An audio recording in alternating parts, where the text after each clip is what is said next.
Nearly 10,000 years ago, all the wild horses in North America went extinct and horses disappeared from this continent. In other parts of the world, we have evidence that horses have been domesticated for 4 to 5,000 years. It's clear that for thousands of years, horses have lived alongside us in a livestock situation, being bred by humans and developed into distinct breeds for different activities. When Christopher Columbus landed on this continent, he brought with him a number of domesticated horses from Spain. Over the centuries, some of those domesticated horses were turned loose or escaped into the wild to become feral herds that we now call Mustangs. So even our wild horses here in North America are actually feral members of the domesticated species. The only species that remains wild is the Przewalski's horse, and there is controversy over whether even that one is just a feral version of a long ago domesticated horse from Kazakhstan. My point is that all of the horses that we have today are domesticated. Humans have taken these animals out of the wild, selectively bred them to interact with us, and now we are responsible for them.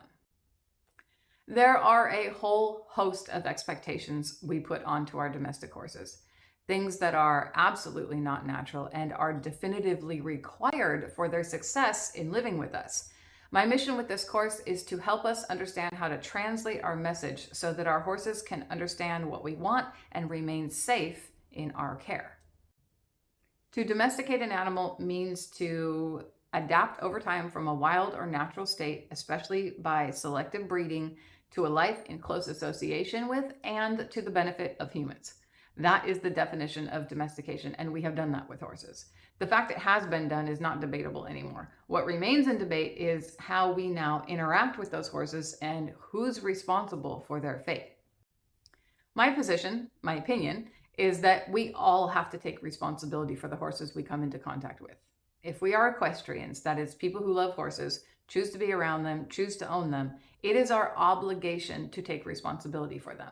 This means that we have to choose responsible breeding choices, rescue activities, and above all, training methods. When you consider the activities that are asked of domestic horses, you can easily see that they are expected to behave in a way that is in direct opposition to their evolutionary makeup. We have taken an animal that has evolved for eons to evade large predators who jump on their back or chase them until they can catch them and take them down, and we ask that same animal to allow us to ride them for long distances, effectively simulating the predatory process. The fact that they will even consider complying speaks volumes to the adaptability of these amazing animals.